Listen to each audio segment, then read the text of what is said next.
لوگ کہتے ہیں کہ اولاد مرد کا مقدر اور رزق عورت کا نصیب ہوتا ہے، لیکن میں نے اپنے ہاتھوں سے اپنے مقدر اور رزق کو تباہ ہوتے دیکھا۔ یہ کہانی اس ناقابل تلافی غلطی کی جس نے مجھے سرکاری افسر سے ایک فیکٹری کا کلرک بنا دیا۔ آپ میری کہانی سنیں اور شاید آپ کی زندگی بچ جائے۔ اولاد مرد کا مقدر اور رزق عورت کا نصیب ہوتا ہے۔ مجھے ان دونوں باتوں کا بہت اچھی طریقے سے علم ہوا ہے۔ میرا نام عماد ہے۔ ماسٹرز کرنے کے بعد مجھے ایک سرکاری محکمے میں بہت اچھی جاب مل گئی۔ جیسے ہی مجھے جاب ملی، گھر والوں کو میری شادی کی سوجی اور رشتے کی ڈھونڈ ہونے لگی۔ میری ماں اور بہنیں میرے لیے ایک بہت اچھا رشتہ تلاش کرنے کی کوشش میں تھیں۔ سینکڑوں رشتے دیکھے، مگر ہر رشتے میں کوئی نہ کوئی نقص نکال کر ریجیکٹ کر دیا۔ بالآخر 2 سال کی تلاش کے بعد انہیں ایک لڑکی پسند آئی، جس کی میرے ساتھ فوراً منگنی کر دی گئی۔ 6 ماہ بعد شادی کی تاریخ مقرر کر دی گئی۔ میں 4 بہنوں کا اکلوتا بڑا بھائی تھا۔ دونوں طرف سے شادی کی بھرپور تیاریاں شروع ہو گئیں۔ دیکھتے ہی دیکھتے 6 ماہ کا عرصہ پلک جھپکتے گزر گیا، اور وہ دن آ گیا جس دن میری زبردست طریقے سے شادی ہو گئی۔ میری بیوی عائشہ میں ہر وہ خوبی موجود تھی جس کی تمنا ہر مرد کرتا ہے۔ بہت ہی خوبصورت، سلیقہ شعر، عقل مند، سگڑ پڑھی لکھی اور گھرداری میں طاق ہونے کے ساتھ ساتھ ہر رشتے کا احترام اور ان کی اہمیت کو سمجھتی تھی۔ میری بہنوں کے ساتھ سہیلیوں کی طرح رہتی تھی۔ زندگی ہنسی خوشی بسر ہونے لگی۔ حیرت انگیز طور پر میری آؤٹ آف ٹرن پروموشن ہو گئی، جبکہ میری سروس کو ابھی بمشکل 4 سال ہوئے تھے۔ پروموشن ہوئی تو 10,000 روپے تنخواہ بھی بڑھ گئی۔ شادی کے ابتدائی 5 سالوں میں اللہ تعالیٰ نے مجھے 2 بیٹوں سے نوازا۔ میری بڑی بہن کی شادی عائشہ نے اپنے کزن سے کرا دی۔ میں صبح آفس گیا، شام کو 5 بجے گھر لوٹتا تھا تو بہت تھک جاتا تھا۔ عائشہ بھی رات گئے تک گھر کے کاموں میں مصروف رہتی تھی اور ساتھ ساتھ دونوں بیٹوں کو بھی سنبھالتی تھی۔ زندگی بہت ہی آرام سے گزر رہی تھی۔ محلے میں ہونے والی ایک شادی کا کارڈ آیا جس میں ہم سب گھر والوں کو بلایا گیا تھا۔ چھٹی کا دن تھا تو ہم سب بھی تیار ہوئے اور شادی میں چلے گئے۔ جب بارات آئی تو ان کے ساتھ ایک شادی شدہ جوڑا آیا۔ مرد کی شکل واجبی سی تھی، مگر اس کی بیوی بہت ہی زیادہ خوبصورت تھی اور بہت شوق و چنچل بھی تھی۔ اس نے خوب سارا میک اپ کیا ہوا تھا اور بہت ہی بولڈ کپڑے پہنے ہوئے تھے۔ میری نظریں بار بار اس عورت کی طرف اٹھ رہی تھیں۔ میں پرشوق نظروں سے اسے دیکھ رہا تھا۔ میرا بار بار دیکھنا اس عورت نے بھی نوٹ کیا۔ 3-4 مرتبہ اس نے بھی میری طرف پلٹ کر دیکھا اور ہلکی سی مسکرا دی۔ اسی وقت میں کھانا کھل گیا اور پورے ہال میں افراتفری مچ گئی۔ میں نے بھی پلیٹ میں کھانا ڈالا اور ادھر ادھر دیکھنے لگا تو وہ عورت ایک سائڈ پر مجھے کھڑی نظر آئی۔ میری بیوی میرے بچے کا پیمپر چینج کرنے گئی تھی تو میں نے موقع سے فائدہ اٹھایا اور اس عورت کے پاس جا کھڑا ہو گیا۔ وہ مجھے دھیرے سے پوچھنے لگی، کیا زندگی میں کبھی کوئی عورت نہیں دیکھی؟ تو میں نے کہا، بہت دیکھی ہیں، مگر آپ جیسی خوبصورت اور حسین پری چہرہ میں نے پہلی بار دیکھا ہے۔ وہ اپنی تعریف سن کر بہت خوش ہوئی اور جواب میں کہنے لگی، میں شادی شدہ ہوں۔ میں نے بولا، آپ شادی شدہ لگتی تو نہیں ہیں، اتنی ینگ اور خوبصورت، سمارٹ ہیں، آپ نے تو اپنے آپ کو بہت مینٹین رکھا ہوا ہے۔ میری یہ بات سن کر وہ اور زیادہ خوش ہوئی۔ پھر اس نے میرا نام پوچھا۔ میں نے بتایا کہ بندہ ناچیز کو عماد کہتے ہیں، ایک سرکاری افیسر ہوں۔ یہ سن کر وہ بولی، ہاں جی، مزے میں ہیں، پھر اس نے میرا ازدواجی سٹیٹس پوچھا تو میں نے ایک ٹھنڈی سانس بھر کر کہا، جی ہاں، بدقسمتی سے شادی شدہ ہوں اور 2 بیٹوں کا باپ بھی ہوں۔ بدقسمتی سے کیا مطلب؟ میں سمجھی نہیں۔ بس جی کیا بتاؤں، ایک لمبی داستان ہے، پھر کبھی صحیح۔ تو وہ بولی، ایز یو وش۔ میں نے اس کا نام پوچھا تو اس نے اپنا نام فرحانہ بتایا۔ الغرض کھانا کھانے تک ہماری دوستی بھی ہو گئی اور موبائل نمبر کا تبادلہ بھی ہو گیا۔ پھر میں دوبارہ اپنی فیملی کے پاس آ کھڑا ہو گیا۔ گھر واپس آئے تو شام کو کچھ مہمان آ گئے۔ پھر عائشہ ان کی خاطرداری میں مصروف رہی۔ رات کا کھانا کھانے کے بعد 10:30 بجے کے قریب عائشہ سو گئی کیونکہ وہ تھکی ہوئی تھی۔ رات 11 بجے کے قریب مجھے فرحانہ کا میسج آ گیا۔ میں نے اپنے موبائل کے رنگ ٹون بند کر لی اور 1 بجے تک ہماری میسج کے تبادلے کے ذریعے باتیں ہوتی رہیں۔ اگلے دن اس کا میسج موصول ہوا، کال می۔ میں نے سب کام چھوڑ چھاڑ کر اسے کال کی اور تفصیلی تعارف حاصل ہوا۔ فرحانہ نے بتایا کہ اس کے ماں باپ بچپن میں ہی اللہ کو پیارے ہو گئے تھے۔ اس کی خالہ نے اسے پالا پوسا تھا۔ صبح سے رات گئے تک سارا دن گھر میں کام کاج میں مصروف رہتی تھی۔ پھر اس کے شوہر کا رشتہ آ گیا، اس کی شادی ہوگی اور وہ ملتان سے بیاہ کر ہمارے شہر میں آ گئی۔ بہت جلد اسے معلوم ہوا کہ وہ ایک فراڈ انسان ہے۔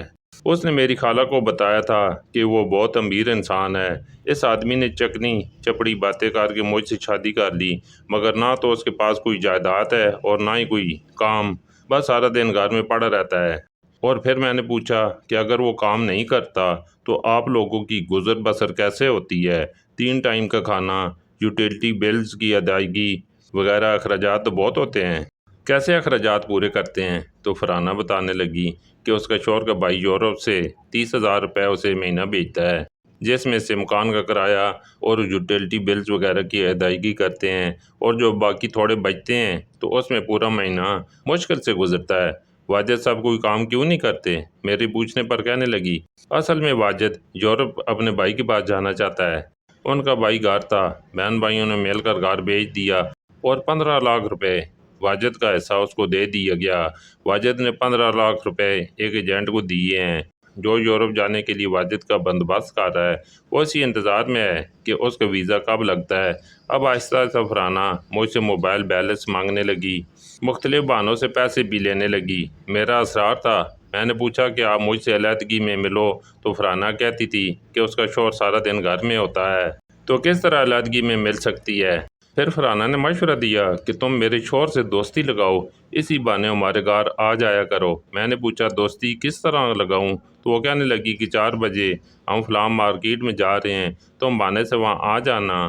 آفس سے جلدی اٹھ گیا اور اس کے بتانے پر مارکیٹ پہنچ گیا جہاں فرحانہ اور اس کے شوہر نے آنا تھا۔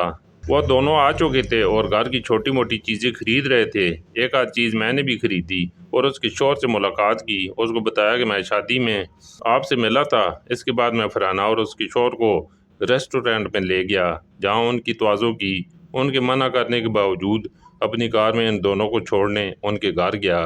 اب میں نے اس کے شوہر کا موبائل نمبر بھی لے لیا اور اس کے ساتھ گپ شپ لگایا کرتا۔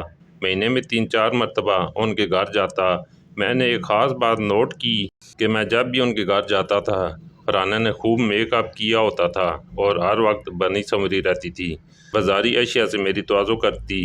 کبھی بھی میں نے اس کو باورچی خانے میں نہیں دیکھا تھا، ہر وقت اس نے ماڈرن لباس زیب تن کیا ہوتا تھا۔ میں حیران ہوتا کہ یہ سب کیسے افورڈ کر لیتی ہے۔ میری زندگی تو بہت ہی خوشگوار گزر رہی تھی، ہر سکھ چین اور آرام تھا۔ میری بیوی عائشہ مجھ سے بہت پیار کرتی تھی، ہر طرح سے میرا خیال رکھتی تھی۔ ہماری شادی کو 5 سال سے زیادہ عرصہ بیت گیا تھا، مگر کبھی ایک بار بھی لڑائی نہیں ہوئی تھی۔ وہ مجھے کبھی چھوڑ کر اپنے میکے نہیں گئی تھی۔ جب جانا ہوتا تو صبح میرے ساتھ جاتی اور آفس سے واپسی پر میں اسے لے آتا۔ گھر گرہستی میں بھی بہت ماہر تھی، اس کی تربیت بہت اچھی اور شاندار ہوئی تھی۔ وہ ہر لحاظ سے ایک پرفیکٹ عورت تھی۔ کہتے ہیں نا کہ جب بڑے پیٹ کے ساتھ انسان کو ہر طرف سے آرام اور سکون ملے تو انسان مستی کرنے پر اتر آتا ہے، اور میں سیریس نہیں تھا، بس وہ مجھے بہت پرکشش لگتی تھی تو صرف اسے ایک بار حاصل کرنا چاہتا تھا، مگر وہ میرے ہاتھ نہیں آ رہی تھی، کبھی تنہائی اور علیحدگی میں نہیں ملی تھی۔ اس سے ملاقات ہمیشہ اس کی گاڑی میں ہوتی تھی۔ وہ دور رہ کر مجھے تڑپا رہی تھی اور فون پر اتنی لگاوٹ اور پیار سے باتیں کرتی تھی کہ لگتا تھا وہ صرف میری ہے، مگر میری دسترس سے بہت دور ہے۔ وہ کال پر اپنے پیار کا اظہار کرتی، مجھ سے محبت جتلاتی، جواب میں بھی اپنے پیار کا اظہار کرتا، مگر میں اسے دل سے پیار نہیں کرتا تھا، بس وہ صرف میری ضد بن گئی تھی جس کی قربت میں صرف ایک بار حاصل کرنا چاہتا تھا، مگر وہ مجھے موقع نہیں دے رہی تھی۔ انہی معاملات میں 4 سے 5 ماہ گزر گئے۔ اب وہ مجھ سے شادی کے لیے زور دے رہی تھی، اپنے خاوند سے بہت تنگ تھی اور ہر روز اس سے لڑتی جھگڑتی رہتی تھی۔ تنگ آ کر اس کے شوہر نے بھی اس کو طلاق دے دی کیونکہ اس کے یورپ کا ویزا بھی لگ چکا تھا۔ وہ اس کو طلاق دے کر یورپ چلا گیا۔ یہ سب کچھ مجھے فرحانہ نے کال کر کے بتایا تو میں سر پکڑ کر بیٹھ گیا۔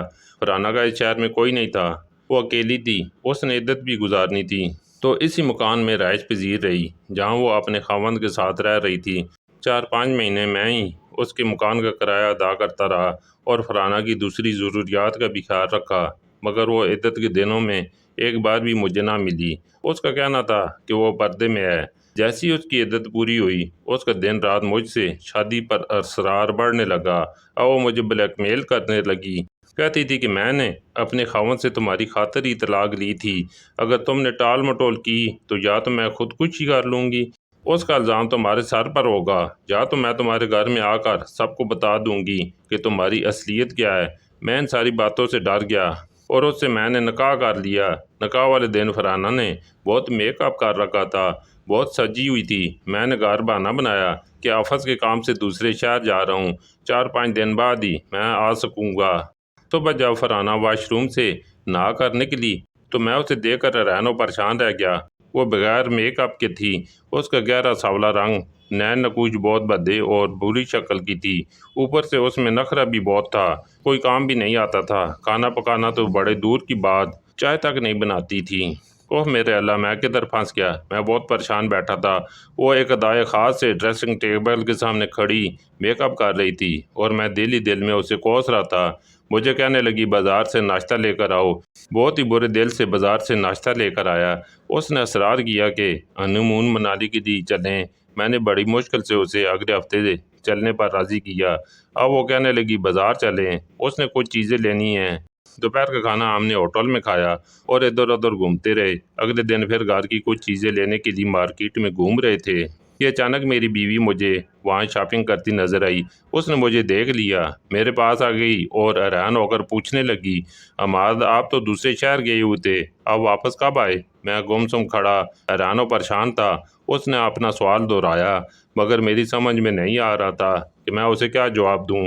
اتنے میں فرحانہ میرے قریب آ کھڑی ہو گئی۔ عائشہ میرے سے پوچھنے لگی، یہ عورت کون ہے؟ میرے بولنے سے پہلے ہی فرحانہ بولی، عماد کی بیوی ہوں، آپ کون ہیں؟ کیا؟ ہاں میں عماد کی بیوی ہوں، پرسوں ہی ہمارا نکاح ہوا ہے۔ فرحانہ کی یہ بات سن کر عائشہ شش دیر رہ گئی، حیرانگی سے میری طرف دیکھنے لگی۔ میں نظریں جھکائے زمین کی طرف دیکھ رہا تھا۔ عائشہ نے پوچھا کہ کیا یہ عورت سچ بول رہی ہے؟ میں نے اس بات میں سر ہلا دیا۔ اس کے بعد عائشہ وہاں ایک منٹ بھی نہیں رکی۔ میں نے فرحانہ کو ساتھ لیا، اسے گھر چھوڑ کر اپنے گھر گیا تو عائشہ اپنا سامان سمیٹ چکی تھی اور اپنے میکے جانے کے لیے گھر سے نکل رہی تھی۔ میں نے اسے بہت روکا مگر وہ نہ رکی۔ دونوں بیٹوں اور سامان کو لے کر وہ اپنے میکے چلی گئی۔ میری امی اور بہنوں کو بھی میری دوسری شادی کا پتہ چل گیا، سب نے سر پکڑ لیے۔ امی نے مجھ سے پوچھا، تم نے یہ کیا کر دیا عماد؟ بس امی یہ غلطی ہو گئی ہے مجھ سے۔ گھر میں سوگواری سی تاری تھی۔ وہ رات میں نے اپنے بیڈ روم میں تنہا گزاری۔ بار بار فرحانہ کی کالز آ رہی تھیں مگر میں اس کی کال پک نہیں کر رہا تھا۔ تنگ آ کر میں نے اپنا موبائل آف کر دیا۔ اگلی صبح میں عائشہ کے گھر گیا پر وہاں مجھے کسی نے اندر داخل ہونے نہیں دیا، مجبوراً واپس لوٹ آیا۔ ادھر فرحانہ مسلسل مجھے کالز کر رہی تھی۔ عائشہ نے کال کی اور اس نے بتایا کہ وہ ہمیشہ کے لیے اپنے میکے چلی آئی ہے، اب وہ واپس نہیں آئے گی۔ ادھر فرحانہ مجھے کہنے لگی کہ تم اسے طلاق دے دو، وہ اپنی مرضی سے گئی ہے۔ خیر میں فرحانہ کو لے کر اپنے گھر میں شفٹ ہو گیا۔ اگلی روز اچانک پولیس ہمارے گھر آ گئی، مجھے اور فرحانہ کو گرفتار کر لیا۔ ہم پر الزام تھا کہ میں نے اپنی پہلی بیوی سے اجازت لیے بغیر دوسری شادی کی اور بیوی کو مار پیٹ کر گھر سے نکال دیا ہے۔ 3-4 دن اور رات میں نے اور فرحانہ نے جیل میں گزاری۔ 5ویں روز ہماری ضمانتیں ہوئیں۔ پولیس نے چلان بنا کر ہمارا مقدمہ عدالت میں بھیج دیا۔ جو نکاح میرا فرحانہ کے ساتھ ہوا تھا، اس نکاح نامے میں مجھے کنوارا ظاہر کیا گیا تھا۔ کچھ سمجھ نہیں آئی تھی کہ اس وقت میری عقل گھاس چرنے گئی تھی۔ عائشہ نے مجھ سے طلاق کا مطالبہ کر دیا۔ بہت سارے بندے ڈالے، صلاح کرانے کی کوشش کی مگر بیکار۔ عائشہ کے جس کزن کے ساتھ میری بہن کی شادی ہوئی تھی، اس نے عائشہ کے کہنے پر میری بہن کو طلاق دے دی۔ وہ روتی پیٹتی ہمارے گھر میں آ پہنچی۔ میں نے بھی عائشہ کو طلاق دے دی۔ 3 ماہ بعد عدالت نے مجھے اور فرحانہ کو پہلی بیوی سے اجازت لیے بغیر دوسری شادی کرنے اور اپنے آپ کو کنوارا ظاہر کرنے پر غلط بیانی ثابت ہونے پر 6 ماہ کی قید سنا دی۔ ہمارے گھر میں صف ماتم بچھ گئی۔ 6 ماہ جیل میں رہنے کے بعد جب میں واپس آیا تو پتہ چلا کہ مجھے سرکاری نوکری سے بھی برخاست کر دیا گیا۔ اب کچھ نہیں بچا تھا۔ میرے پاس کار تھی، وہ بھی بیچ دی گئی۔ جو جمع پوچی پاس تھی وہ بھی سب ختم ہو گئی۔ میری 4 بہنیں جن میں ایک طلاق یافتہ ہے ایسی گھر میں بیٹھی ہیں۔ عائشہ نے اپنے کزن سے شادی کر لی۔ اور وہ میرے بیٹوں کو بھی مجھ سے ملنے نہیں دیتی۔ شکر ہے کہ مکان ہمارا اپنا ہے، ورنہ ہم بھی در بدر رول جاتے۔ پیٹ کا دوزخ پالنے کے لیے ایک فیکٹری میں 20,000 ماہوار پر منشی کی نوکری میں نے کر لی۔ گھر میں بہنیں سلائی کڑھائی کا کام کرتی ہیں۔ فرحانہ اب بھی میرے ساتھ ہے، مگر وہ مجھے ڈائن لگتی ہے۔ اس کی منحوس شکل مجھے دیکھنے کو میرا دل نہیں کرتا، اور وہ گھر کا کوئی کام بھی نہیں کرتی۔ سارا دن میری ماں بہنوں سے لڑتی رہتی ہے۔ اللہ نے پھر مجھے اولاد سے نہیں نوازا۔ زندگی بہت ہی تنگی میں گزر رہی ہے۔ میں اس نتیجے پر پہنچا ہوں کہ دوسری کی بیوی صرف دیکھنے کی حد تک ہی اچھی ہوتی ہے۔ جو اللہ نے آپ کو بیوی دی ہے اور وہ اچھی ہے تو اسی پر قناعت اور رب کا شکر ادا کریں۔